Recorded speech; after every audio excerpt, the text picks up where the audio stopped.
যুক্তরাষ্ট্র আমাদের উপরে আপনার 35% ট্যারিফ আরোপ করেছে আমাদের পণ্যের উপর। আমাদের যে মূল যেটা আমরা রপ্তানি করি, এই রপ্তানি দ্রব্যটা হচ্ছে RNG, পোশাক। এই পোশাক শিল্পের উপরে যদি 35% ট্যারিফ আসে, তাহলে এই পোশাক শিল্প মাটিতে শুয়ে উঠতে পারবে না। তাতে আমাদের অর্থনৈতিক যে মেরুদণ্ড, সেই মেরুদণ্ডটাই ভেঙে যাবে। এটা অত্যন্ত একটা সমস্যা, বড় সমস্যা। এবং আমি মনে করব যে অন্তর্বর্তীকালীন সরকার তারা কতটুকু এই ব্যাপারে মনোযোগ দিয়েছেন আমি জানি না, আরো অনেক বেশি মনোযোগ দিয়ে সবচেয়ে যোগ্য ব্যক্তিদের এই সম্পর্কে বার্গেন করা নিয়ে তাদের মার্কিন যুক্তরাষ্ট্রের সঙ্গে কাজ করার প্রয়োজন ছিল। তো সময় বলে এখনো চলে যায়নি, এখনো সময় আছে এই বিষয়গুলো আলোচনা করে আমাদের ইন্ডাস্ট্রিগুলো বেঁচে থাকে, আমাদের মেয়েদের কর্মসংস্থান যেন নষ্ট না হয়, আমাদের অর্থনীতি যেন ক্ষতিগ্রস্ত না হয়, সেই বিষয়টা তারা অবশ্যই দেখবেন। আমাদের নেতা শহীদ প্রেসিডেন্ট জিয়াউর রহমান, তিনি গার্মেন্টস ফ্যাক্টরি, গার্মেন্টস যে পোশাক শিল্প, সেই পোশাক শিল্পের সূচনা করে হাজার হাজার মহিলার কর্মসংস্থান সৃষ্টি করেছেন। আজকে বাংলাদেশের অর্থনীতিকে দান করবার সুযোগ করে দিয়েছেন। আমাদের নেতা শহীদ প্রেসিডেন্ট জিয়াউর রহমান, তিনি বিদেশে, মধ্যপ্রাচ্যে বিশেষ করে শ্রমিক পাঠানোর ব্যবস্থা করে কর্মসংস্থানের ব্যবস্থা করেছেন। সুতরাং সংস্কার আমাদের মজ্জায়, সংস্কার আমাদের রক্তে, আমাদের জন্ম সংস্কারের মধ্যে দিয়ে। তাই আজকে যদি বলা হয় যে বিএনপি সংস্কার আটকে দিচ্ছে, এটা আমি মনে করবো যে অত্যন্ত অন্যায়ভাবে এটা বলা হচ্ছে। আমরা এবারে আসুন বর্তমান সংস্কারের কথায় আসি। আমরা 2016 সালে আমাদের নেত্রী দেশনেত্রী বেগম খালেদা জিয়া তিনি নিজে প্রেস কনফারেন্স করে ভিশন ফর 2030 দিয়েছিলেন। এটা ভুলে যাওয়ার কথা না। সেখানে তিনি দ্বিকক্ষ বিশিষ্ট পার্লামেন্টের কথা বলেছিলেন, সেখানে তিনি প্রেসিডেন্ট এবং প্রধানমন্ত্রীর ক্ষমতা ভারসাম্যের কথা বলেছেন, সেখানে তিনি সকলকে নিয়ে রেইনবো নেশন তৈরি করার কথা বলেছিলেন, জুডিশিয়াল ইন্ডিপেন্ডেন্সের কথা বলেছিলেন। আবার পরবর্তীকালে যখন আমরা রিয়ালাইজ করেছি যে এই রাষ্ট্র কাঠামো দেশকে নিয়ে যাওয়া যাবে না, তখন আমরা আবার 2022 সালে প্রথমে বিএনপির পক্ষ থেকে 27 দফা, এরপর যারা আন্দোলন করছিল সকলকে নিয়ে আমরা 31 দফা কর্মসূচি প্রদান করি। নিশ্চয়ই মনে আছে আপনাদের সেই কর্মসূচি প্রদানকে নিয়ে তুল কালাম কাণ্ড হয়েছিল।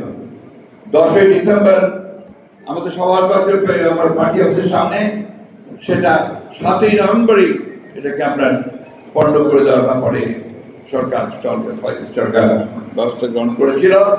এবং সেদিন মকবুল ওই পার্টির সামনে আমাদের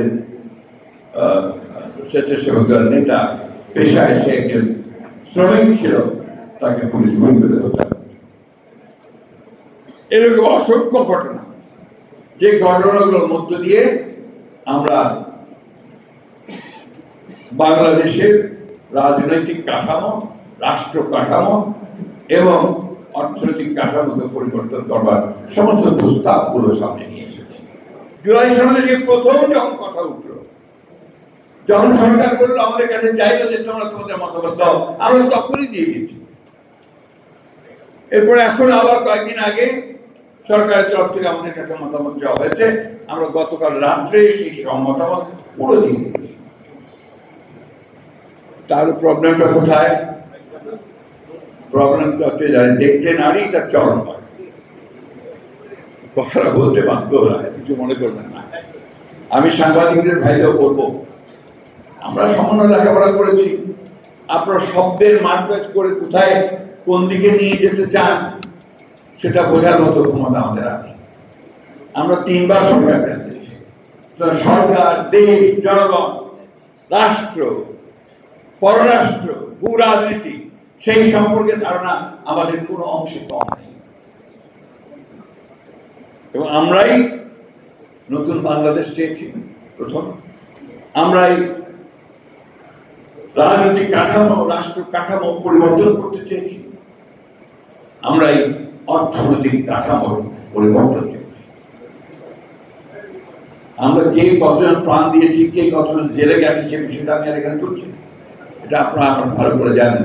কয়েকদিন আগে পত্রিকাতে বেরিয়েছে, ওই জুলাই মাসেই আমাদের প্রায় 600-এর উপরে বিএনপির নেতা কর্মী, অর্থাৎ ছাত্র দল নেতা কর্মীরা শহীদ হয়েছে। আমরা খুব সোজা কথায় বিশ্বাস করি, একটা লিবারেল ডেমোক্রেসিতে আমরা বিশ্বাস করি যে নির্বাচনের মাধ্যমে ক্ষমতার পরিবর্তন হবে এবং সেই নির্বাচিত সরকারই একমাত্র দেশ চালাবে এবং তার সমস্যাগুলো সমাধান। আমরা কেন এই সরকারের কাছে সব চাচ্ছি? এটা অন্তর্বর্তীকালীন সরকার। এখানে যারা আছেন তাদের রাজনীতি সম্পর্কে, দেশের মানুষ সম্পর্কে আমাদের যে বেশি ধারণা আছে নাকি? আমরা যারা রাজনীতি করছি বা আপনারা সাংবাদিকরা না, নেই। কিন্তু আমরা তাদের দায়িত্ব দিয়েছি, তারা তৈরি করুক, তারা আলোচনা করছি, আলোচনা করে যেটা আমাদের কাছে গ্রহণ করছে সেটা আমরা আলোচনা নিয়ে নিচ্ছি। আমি খুব আশাবাদী মানুষ।